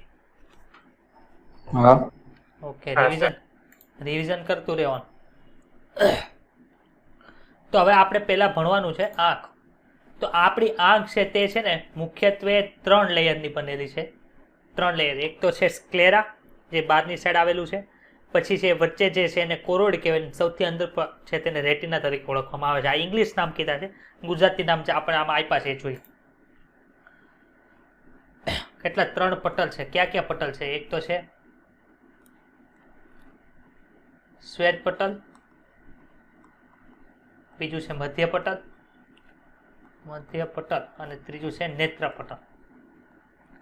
શ્વેત પટલ છે એને સ્ક્લેરા કહેવાય અને કોરોઇડ કહેવાય, કોરોઇડ. અને નેત્ર પટલને શું કહેવાય? રેટિના તરીકે ઓળખવામાં આવે છે. રેડી? હવે શ્વેત પટલ છે ને એ શું છે કે શ્વેત પટલ સૌથી બહાર આવેલો ભાગ છે. વચ્ચે આવેલો ભાગ છે એ શું છે તો કે વચ્ચે આવેલો ભાગ છે તે મધ્ય પટલ છે. અને સૌથી અંદર ભાગ આવેલો છે એ કયો છે તો કે સૌથી અંદર ભાગ આવેલો છે તે નેત્ર પટલ છે. નેત્ર પટલ પાછો 3 ભાગોમાં બને. હકીકતમાં એ 10 ભાગોનો બનેલો હોય છે, પણ અહીંયા આપણે મુખ્યત્વે 3 ભાગો છે તે ભણવાના છે. ડીપમાં પછી આગળ ભણશું. તો અત્યારે આપણે જોવાનું છે સૌથી બહારનો જે પટલ આવેલો છે એ કયો છે તો કે સૌથી બહારનું જે પટલ છે એને શ્વેત પટલ તરીકે ઓળખવામાં આવે છે. શ્વેત પટલ બતાય છે બધાને, સૌથી બહારની સાઈડ આવેલું છે એ? હા સર. જે આ ભાગ બતાય છે એ કયો છે તો કે શ્વેત પટલ છે. હવે શ્વેત પટલ છે તે આગળ જઈને શું કરે છે તો કે શ્વેત પટલ છે તે સૌથી આગળ જઈને એક પારદર્શક રચનામાં ફેરવાય. જે આટલો ભાગ જે છે એ શું છે કે એટલો ભાગ જે છે એ છે પારદર્શક પટલ. શ્વેત પટલ શું છે તો કે શ્વેત પટલ છે એક તંતુમય રચના છે, જે કનેક્ટિવ ટીસ્યુ એટલે કે સંયોજક પેશીની બનેલી રચના છે. શ્વેત પટલ શું છે? સંયોજક પેશીની બનેલી રચના છે.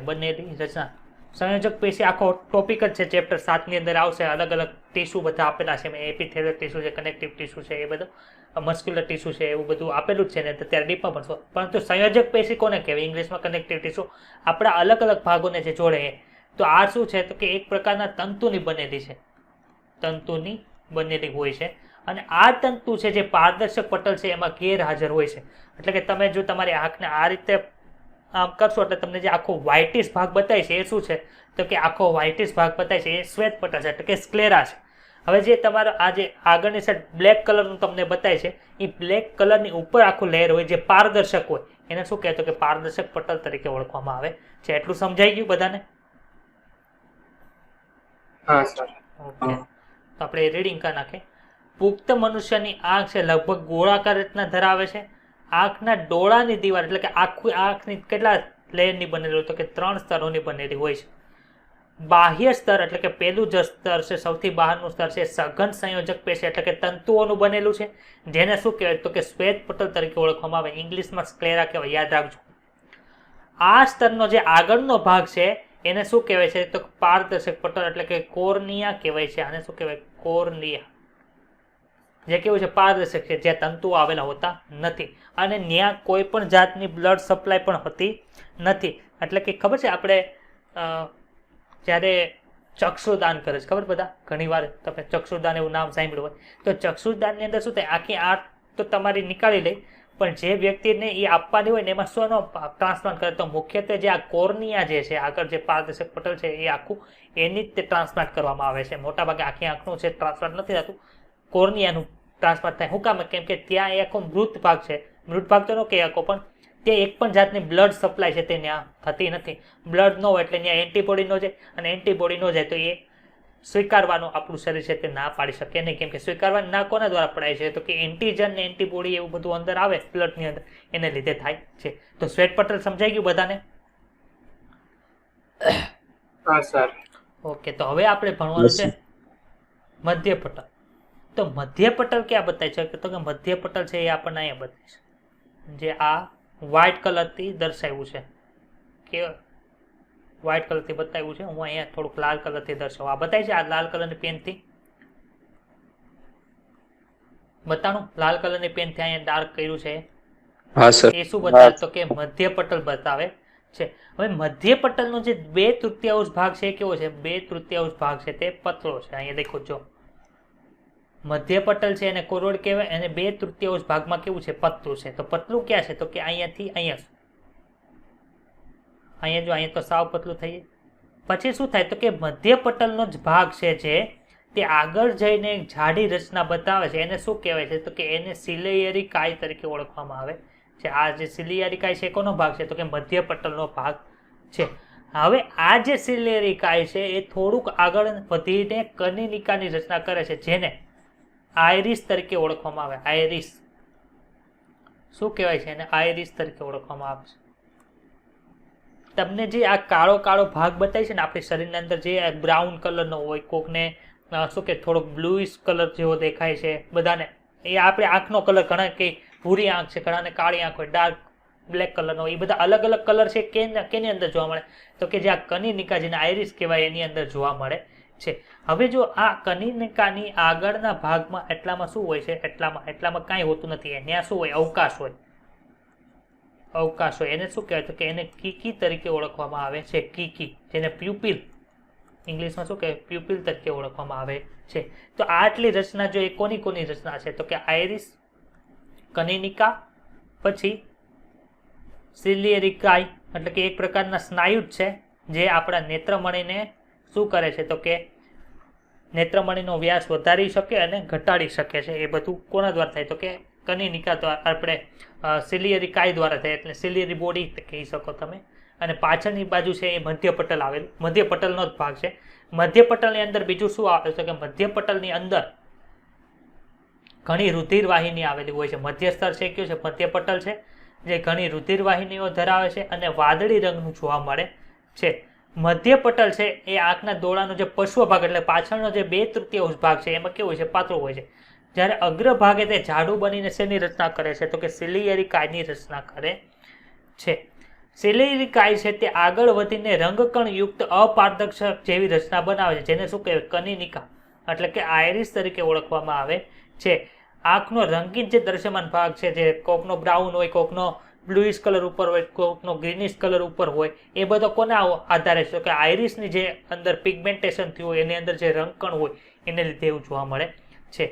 હવે જે આંખનો ડોળો છે એ ખરેખર છે તે આ મધ્ય પટલનો ભાગ નથી, એ અલગ વસ્તુ છે, પણ તમે કહી શકો કે એને મધ્ય પટલનો ભાગ કેવો હોય? તો એટલે કે નેત્રમણી જે કહો છો એ, એને આપણે મધ્ય પટલનો ભાગ તરીકે ગણતા નથી. એટલું સમજાણું? Okay okay. હવે આંખનો જે ડોળો છે તે કેવી રચના છે? કે ડોળો કોને કહે છે? આપણે જે લેન્સ કહીએ છીએ તે. અવાજ આવે છે બધાને? સર અવાજ નથી આવતો. હાલો આવ્યો હવે? હા. ઓકે. જે આંખનો ડોળો છે એ કેવી રચના છે? તો કે પારદર્શક રચના છે, એટલે કે જે લેન્સ છે એને જ કહેવાય છે.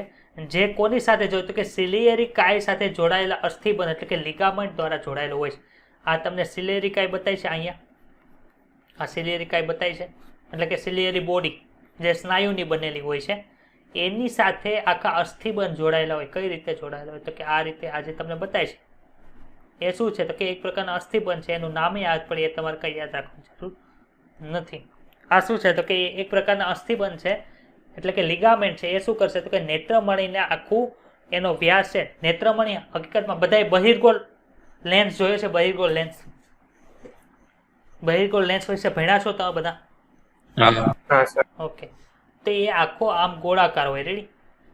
હવે આ આગળથી જો તો તમને આવું બતાય, પણ બહાર સાઈડમાંથી જો તો કેવું બતાય? તો કે સાઈડમાંથી તમે જો તો એ આ રીતનું બતાય આવી રીતનું.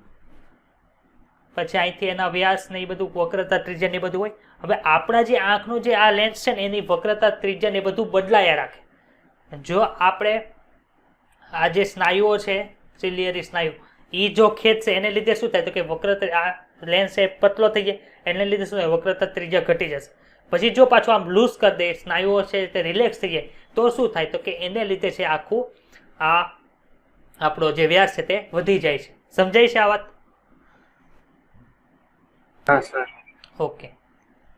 લેન્સની આગળની ભાગ એટલે કે નેત્રમણીની આગળ કનિનિકા દ્વારા આવૃત એક રચના છે, એટલે કે ત્યાં અવકાશ આવેલો છે. એને શું કહેવાય તો કે પ્યુપિલ તરીકે ઓળખવામાં આવે છે. જ્યારે તમે કોઈની આંખને નજીકથી જોશો ને તો ઉપરની સાઈડથી આવું બધું હોય.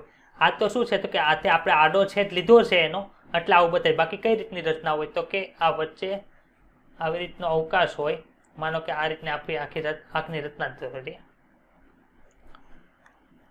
માનો કે આ રીતે આંખ છે, વચ્ચે શું છે તો કે વચ્ચે આપણને આવી રીતે આ ઘાટો ભાગ જોવા મળે છે, અને આખો આવી રીતે હોય. આ બધું શું છે તો કે આ બધું આખી આપણે જ્યાં કનિનિકા કહેતા તે આખી કનિનિકા છે. વચ્ચેના ભાગની અંદર કાંઈ નથી, એટલે કે આ જે ભાગ છે ત્યાં કાંઈ નથી. તો ત્યાં શું છે અવકાશ છે. એને શું કીધું આપણે પ્યુપિલ કીધું. પ્યુપિલ એટલે કે કીકી કીધું. અને આગળ જે આખી આવી રેખામાં બધી તમને રચના, તમે કોકના ઘરે કોકની આંખ ઉપર આવું નિરીક્ષણ કરજો એટલે તમને આખો ભાગ આવો બતાશે. આખો આવી રીતનો ભાગ તમને બતાય છે. એ કયો છે તો કે એ આખી આપણી આઈરિસ છે. રેડી? સમજાય છે? કનિનિકા છે અને એની વચ્ચે તમને ડાર્ક સ્પોટ જેવું બતાશે જ્યાં આ રચના ગેરહાજર હોય. એટલે એ શું છે અવકાશ છે. પારદર્શક પટલની પાછળનો અવકાશ છે, જે નાનો એવો અવકાશ જ્યાં કનિનિકા ગેરહાજર હોય છે. એને શું કહેવાય છે તો કે એને પ્યુપિલ તરીકે ઓળખવામાં આવે છે. એટલું સમજાઈ ગયું બધાને? ઓકે. તો હવે આપણે જે સૌથી અંદરનો જે પટલ છે, સૌથી અંદરનું જે પટલ છે નેત્રપટલ, એ વિશે ભણવાનું છે. તો નેત્રપટલ છે તે શેની રચના કરે છે? તો નેત્રપટલ છે એની અંદર 3 સ્તરો આવેલા હોય છે. ક્યાં ક્યાં છે? તો એક તો ચેતાકોષો હશે, એક ચેતાકંદમય સ્તર છે, અને સૌથી અંદર છે તે પિગમેન્ટ લાઇક સ્ટ્રક્ચર છે. ક્યાં ક્યાં છે આપણે નીચે લખીએ અત્યારે. નેત્રપટલ એને શું કહેવાય તો કે રેટિના તરીકે ઓળખવામાં આવે છે. તો રેટિનાની અંદર કેટલા હોય તો કે રેટિનાની અંદર છે આપણને આ રીતની રચના છે તે જોવા મળે છે.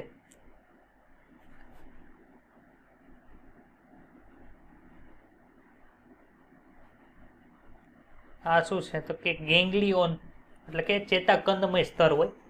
ચેતાકંદમય સ્તરની અંદર જાઓ એટલે શું આવશે તો કે દ્વિધ્રુવીય ચેતાકોષ. આપણે દ્વિધ્રુવીય ચેતાકોષની અંદર ઉદાહરણ લખ્યું ખબર છે? આંખના ચેતા આપણે જે નેત્રપટલની અંદર એવું લખ્યું હતું, અથવા તો હું બોલ્યો ખબર છે આવું કઈ? દ્વિધ્રુવીય હશે એટલે શું હશે? એક ચેતાક્ષ હશે અને એક શું હશે તો કે અક્ષતંતુ હશે. અરે શિખાતંતુ હશે. શિખાતંતુ. અને બીજી સાઈડ શું હશે તો કે 2 પ્રકારના પિગમેન્ટ્સ એટલે કે રંજક દ્રવ્ય જે આવેલા હોય એવા કોષો આવેલા હોય છે. આને શું કહેવાય કે આને ચેતાકંદમય સ્તર કહેવાય. ચેતાકંદમય સ્તર. આને શું કહેવાય? દ્વિધ્રુવીય ચેતાકોષ. ચેતાકોષ. અને આને ક્યાં કહેવાય તો કે આને પિગમેન્ટેડ સેલ. પિગમેન્ટેડ સેલ તરીકે ઓળખવામાં આવે છે. તો હવે આ ચેતાકંદમય સ્તર છે, માનો કે આ રીતનું આપણું આખું નેત્રપટલ છે. માનો કે આ રીતનું છે. રેડી? અહીંયા કયું હતું તો કે અહીંયા આગળની સાઈડ, બહારની સાઈડ કયું આવે છે કે બહારની સાઈડ આવે શ્વેત પટલ. અલગ અલગ આકૃતિથી દોરીએ અથવા તો અલગ અલગ કલરથી દોરીએ. જે આપણે ઉપર કલર લીધા છે ને એટલે તમને વધારે ખબર પડે. પીળા કલરથી આપણે કયું દોર્યું હતું કે પીળા કલરથી આપણે દોર્યું હતું નેત્રપટલ. અરે આપણે બાહ્ય પટલ જે હતું એ શ્વેત પટલ. પછી કયું હતું તો કે બ્લુ કલરથી દોર્યું તે મધ્ય પટલ છે. રેડી? અને અંદરની સાઈડ આપણે હવે રેડ કલરથી દોરીએ છીએ. રેડ કલરથી આખું નેત્રપટલ દોરીએ છીએ. હવે ખબર પડી છે કયા કયા કલર છે, કે આ કલર કોની માટે વપરાણા છે? ખબર પડી બધાને? ઓકે. તો હવે આપણે ચેતાકંદમય સ્તર છે તે નેત્રપટલના આ બાજુ હશે કે આ બાજુ હશે? કોણ કહેશે? આખું પટલ હોય એ આ રીતની રચના છે, આખી આ રીતની. તો મેં ઘડિયાળ પહેરી છે એ બાજુ ચેતાકંદમય સ્તર હશે કે પછી પાછળનો જે જમણો હાથ મારો છે તે એ બાજુ ચેતાકંદમય સ્તર હશે? કોણ કહેશે? હા, એટલે એવી રીતે પૂછું છું કે પરીક્ષાની અંદર આવું કંઈક આવડ્યું ન આવડ્યું અને પછી તમે શીખો ને તો તમને યાદ રહી જાય. કોણ કહેશે? ચાલો, ખબર છે કોઈને? શ્વેત પટલ બાજુ હશે. શ્વેત પટલ બાજુ એટલે કે એક મિનિટ હું રાઉન્ડ કરું છું, આ રાઉન્ડ કરું છું, ત્યાં ચેતાકન્મય સ્તર હશે એમ. રાઉન્ડ બતાય છે મેં કર્યો ઈ? હા ના ત્યાં નહીં, પીળા કલર નું છે સર. એટલે એમ નહીં, આ શ્વેત પટલ છે મને ખબર છે, આ શ્વેત પટલ છે એ તો ખબર છે. રેડી? તો આ બાજુ હશે કે આ બાજુ આવેલું હશે? મેં ચોરસ કર્યું છે ન્યા ચેતાકન્મય સ્તર હશે કે રાઉન્ડ કર્યો ન્યા ચેતાકન્મય સ્તર હશે? એ કહો ચાલો.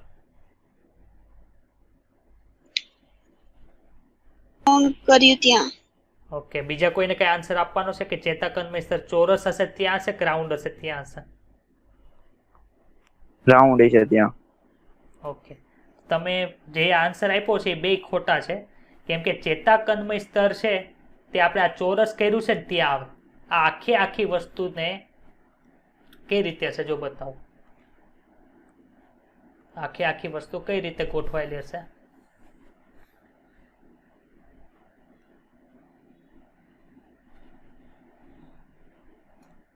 આખી વસ્તુ આ રીતે ગોઠવાયેલી હશે. સમજાય છે? હવે સમજાણું શું કર્યું મેં? કે ફરીથી પાછું કરાવું, સમજાવું? તો ફરીથી સમજાવો ને. એક મિનિટ ચાલો. આ ચેતાકન્મય સ્તર છે. રેડી? એમાં કોઈ ડાઉટ નથી ને? નહીં. ઓકે. અને બાજુમાં આ જે આરસી લખે એ ક્યાં છે? પિગમેન્ટેડ સેલ છે. રેડી? એમાં કોઈને કઈ પ્રશ્ન નથી ને? છે કોઈને પ્રશ્ન એમાં? નહીં. ઓકે, એક મિનિટ. રેડી?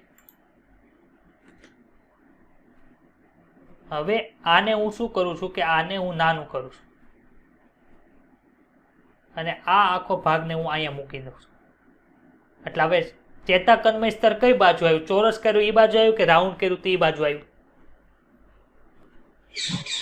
ચોરસ કર્યું એ બાજુ. હવે સમજાણું કઈ રીતે ગોઠવાયેલું હશે એ બધું? હા સર. ઓકે, હવે આ જ વસ્તુ જે સેમ છે, એક મિનિટ, આ જે આખી વસ્તુ છે ને એને આપણે ક્યાં મૂકીએ છીએ ખબર છે? આપણી જે ઓરિજિનલ આકૃતિ છે ને ત્યાં મૂકીએ છીએ.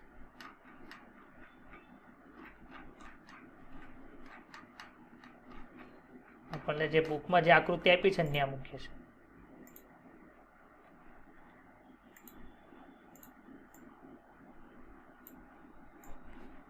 હવે બધાને સમજાય છે કઈ રીતે બનેલું હશે આખું? સમજાણું? આ રીતે આખો જે લેયર બતાય છે ને તમને લાલ કલરનું, એની અંદર આવી રીતે હોય. સમજાય છે? આખી જે જાડાઈ છે એમાં. એટલે કે પ્રકાશ અહીંથી અંદર જાય, પ્રકાશ જે છે આપણે કયા કલરથી? લીલા કલરથી દર્શાવો. પ્રકાશ અહીંથી ગયો, અંદર જશે, અહીંયા જશે, અહીંયા જશે, તો પેલા કોની સાથે અથડાશે? ચેતાકન્મય સ્તર સાથે અથડાશે કે પછી જે આપણા પિગમેન્ટેડ સેલ છે એની સાથે અથડાય? કોની સાથે અથડાય પેલા? ચેતક. રેડી? હવે સમજાય ગયું બધા? અહીંથી કોષ જશે ચેતાકન્મય સ્તર પાસે જશે, ત્યાંથી આખું ભટકાઈને ક્યાં જાય? સીધું પછી જશે પિગમેન્ટેડ સેલ સાથે જશે.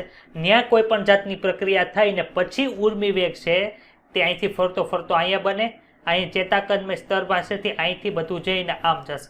હવે સમજાણું કઈ રીતે થાય? ઓકે, તો હવે એ આપણે કોની રચના જોઈ? તો કે નેત્રપટલની રચના જોઈ. એને શું કહેવાય? રેટિના તરીકે ઓળખાય. 3 પ્રકારના કોષો ધરાવે છે. અંદરથી બહાર તરફ જતા, અંદરથી બહાર તરફ. આ અંદરનો ભાગ છે, અંદરનો ભાગ નાખ્યો છે, બહારનો ભાગ. અંદરથી કઈ બાજુ જવાનું છે? બહારની બાજુ. રેડી? તો કઈ વસ્તુ આવી? તો કે અંદરથી બહાર તરફ જતા પેલા ચેતાકન્મય સ્તર આવ્યું, દ્વિધ્રુવીય ચેતાકોષ અને પિગમેન્ટેડ સેલ આવ્યા. સમજાણું? અંદરથી બહાર જતા કયા સેલ આવ્યા? ઓકે, અંદરથી બહાર તરફ જતા પેલા કોણ આવે? ચેતાકન્મય કોષો આવશે, દ્વિધ્રુવીય કોષો આવશે અને પ્રકાશગ્રાહી કોષો આવશે.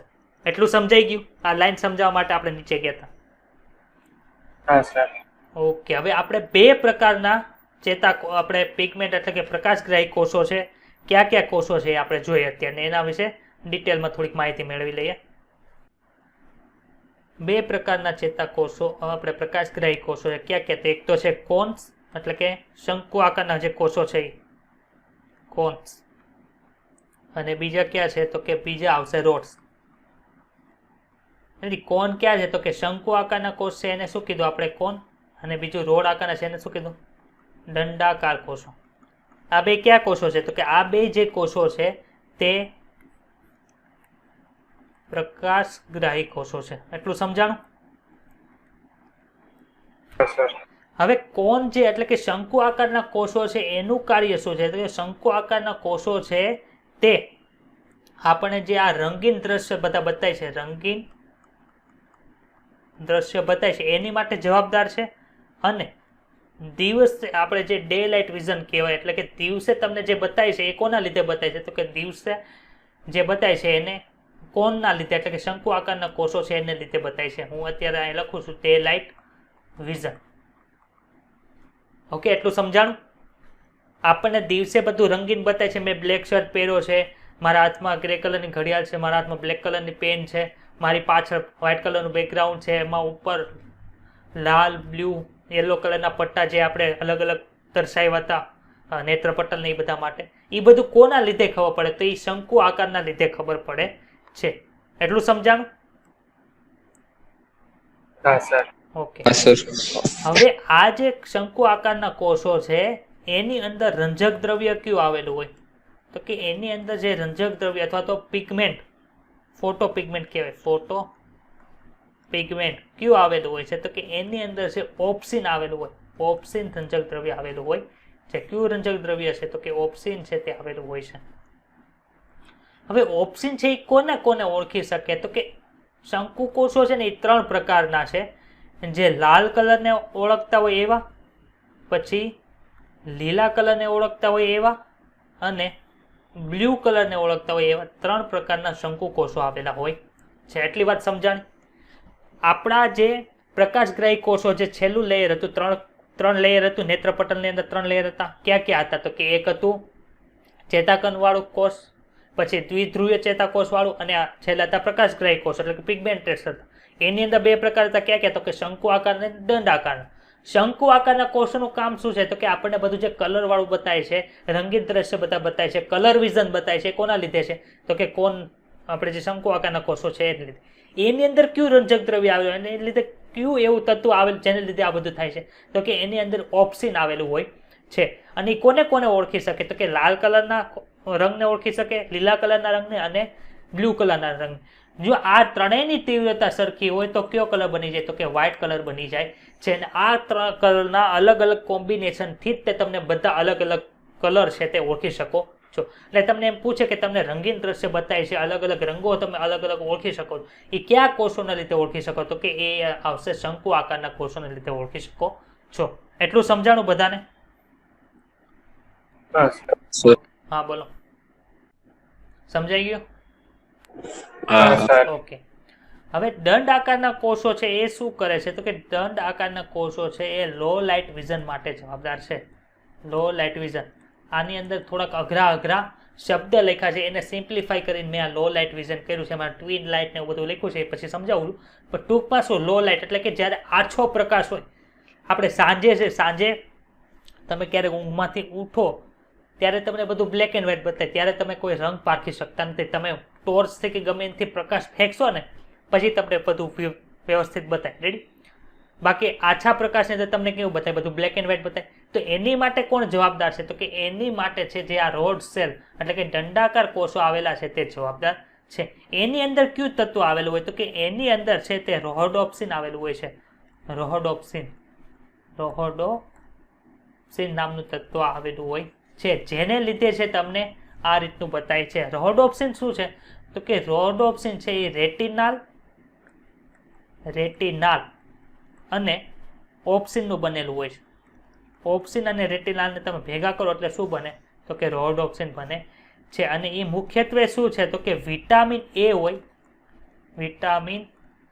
હોય એનું આલ્ડીહાઇડ સ્વરૂપ છે. આલ્ડીહાઇડ સ્વરૂપ છે. કોણ? તો કે રોહોડોપ્સિન. એટલું સમજાઈ ગયું કે નથી સમજાયું? હા સર. હવે એક રોગ છે, ચેપ્ટર ધોરણ 12 ચેપ્ટર નંબર 5 ની અંદર આવશે, રતાંધણાપણું. એની અંદર શું થાય કે રતાંગનાપણું જેને હોય ને તેને રાતે દેખાતું નથી, રાતે દેખાતું નથી. તો રાતે શું કામ ન દેખાય? તો કે એની અંદર રોડોપ્સિન હોતું નથી. તો રોડોપ્સિન શું છે? તો કે વિટામિન એ છે. તો કે એવા દર્દી હોય એને શું ખાવાનું કહે છે? તો કે એવા જે દર્દી હોય છે એને ગાજર ને એવું બધું ખાવાનું વધારે કહે. કેમ કે ગાજરની અંદર શું હોય? વિટામિન એ મળે. વિટામિન એ મળે એટલે શું થાય? રોડોપ્સિન બને ને રોડોપ્સિન બને એટલે શું થાય કે રાતે દેખાવાનું શરૂ થાય. એટલી વાત સમજાઈ ગઈ બધાને? ઓકે, તો હવે આપણે જે આંખની જે વસ્તુ છે અત્યારે રચના છે તે ભણી લઈએ. તો કે પ્રકાશગ્રાહી કોષો જે અંદરની બાજુ આવેલા તે કેટલા પ્રકારના હોય છે? તો કે 2 પ્રકારના હોય છે. ક્યાં ક્યાં? તો કે દંડ કોષો એટલે કે રોડ સેલ, શંકુ કોષો એટલે કોન સેલ તરીકે ઓળખવામાં આવે છે. આ કોષો પ્રકાશ સંવેદી પ્રોટીન ધરાવે છે. આપણે ઘટક કીધા હતા તે, એને શું કહે? પ્રકાશ રંજક કણ એટલે ફોટોપિગમેન્ટ તરીકે ઓળખવામાં આવે છે. દિવસના જે પ્રકાશ છે, દિવસના પ્રકાશ એટલે યાદ રાખી લેવાનું. કોણ હતું? તો કે કોન. કોન એટલે કે આવું યાદ રાખવાનું. એને કેવું કહેવાય? તો કે ફોટોપિક દ્રષ્ટિ અથવા તો રંગની દ્રષ્ટિ. 2 વસ્તુ, પ્રકાશાનુકૂલી એવું કંઈ નહીં યાદ રાખો. શું યાદ રાખવાનું? ફોટોપિક વિઝન અથવા તો ડે લાઇટ વિઝન યાદ રાખો, અને રંગની દ્રષ્ટિ એટલે કે રંગીન દ્રષ્ટિ જે આપણે કલર વિઝન કહેવાય. હવે તમે યાદ રાખો, તમે કયો મને પ્રકાશાનુકૂલિત સારું પડે કે ફોટોપિક સારું પડે? કયું યાદ રાખવું હેલું પડે? ફોટોપિક. હા, એટલે કે ફોટોપિક એટલે શું થયું કે આપણે જે કલર વિઝન જે જોઈએ છે એને શું કે ફોટોપિક દ્રષ્ટિ અથવા તો રંગની દ્રષ્ટિ તરીકે ઓળખવામાં આવે છે. કોના લીધે છે? તો કે શંકુ કોષોના કાર્યો છે. જ્યારે મંદ પ્રકાશની ગતિ એટલે કે લો લાઇટ એટલે કે જ્યારે લાઇટ કેવી હોય? ઓછી હોય. એટલે એને કેવું કહેવાય કે રાતે જે આપણને દ્રશ્ય દેખાય છે એને કેવું? સ્કોટોપિક તરીકે ઓળખવામાં આવે છે. કોનું કાર્ય છે? તો કે દંડ કોષનું કાર્ય છે. દંડ કોષો છે તે કેવા હોય છે? આ એક આપણે વાત નીચે નથી દેખી, પછી ખાલી યાદ રાખજો કે દંડ કોષો જે જાંબલી પડતા લાલ પ્રોટીન ધરાવે છે, જેને શું કહેવાય? તો કે રોડોપ્સિન કહેવાય છે. તો જાંબલી દ્રષ્ટિનું કહેવાય છે. રોડોપ્સિન શું છે? તો કે વિટામિન એ નું વ્યુત્પન્ન એટલે કે આલ્ડીહાઇડ ઓફ વિટામિન એ છે. માનવ આંખમાં 3 પ્રકારના શંકુ કોષો હોય છે જે પોતાના લાક્ષણિક રંજકણો ધરાવે. એને લીધે શું થાય છે કે લાલ, લીલા અને વાદળી પ્રકાશ એટલે કે બ્લુ પ્રકાશ માટે જવાબદાર હોય છે. વિવિધ રંગો માટેની સંવેદના છે એ શંકુ કોષો લીધે થાય છે. તેમના પ્રકાશ સંચકણોના વિવિધ મિશ્રણ દ્વારા અલગ અલગ કોષો છે તે તમને બતાય છે. જ્યારે આ શંકુ કોષો સમાન રીતે ઉત્તેજિત થાય, બધા એક રીતે ઉત્તેજિત થાય ત્યારે શું થાય? તો કે તમને સફેદ પ્રકાશ છે એ ઉપર થાય છે. અહીંયા સુધી કોઈને કઈ પ્રશ્ન હોય તો બોલો. છે કોઈને પ્રશ્ન? નહીં. ઓકે, હવે આપણે 2 વસ્તુ જોવાની છે. કઈ કઈ વસ્તુ? તો એક તો આ છે અંધબિંદુ અને આગળ તેને ફોવિયા કહેવાય, એ વિશે ભણવાનું છે. તો હવે આ તમને અત્યારે બતાય છે શું? તમે આંખ આમ હોય તો આમ પકડી આમ ભાગ કરેલો છે કે આમ પકડીને પછી આડો છેદ લીધો કે તમે જ્યારે આંખ છે આ રીતની આંખ હોય આપણી બધાની, હવે આંખથી તમે આમ કાપી નાખો, આડી રીતે કાપો, એટલે કે મારી આંખ તમને આ હોય, આ આંખને બહાર કાઢી નાખો પછી આમ આડો છેદ કરું અને પછી ઉપરથી જોઉં તો જે બતાય ને એ તમને અહીંયા બતાય છે. સમજાણું આ આંખ કેમ બતાય છે?